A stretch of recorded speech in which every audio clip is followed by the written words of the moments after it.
प्यारे बच्चों, आज हम पोएम सीजन्स पढ़ेंगे।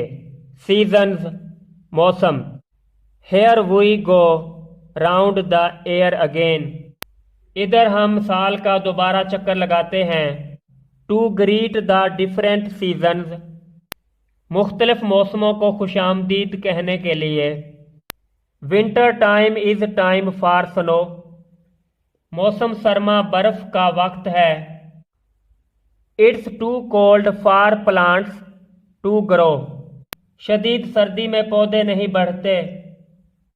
इन the spring time days get warm, मौसम बहार में दिन गर्म होते हैं। On the plants the new birds form, पौधों पर नई कौंपलें निकलती हैं।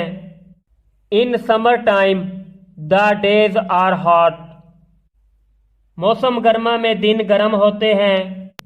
Ice cold drinks I drink a lot, मैं ठंडे मशरूब बहुत ज़्यादा पीता हूँ। Autumn is here the air is cool, मौसम खिज़ां आ गया है, हवा ठंडी है।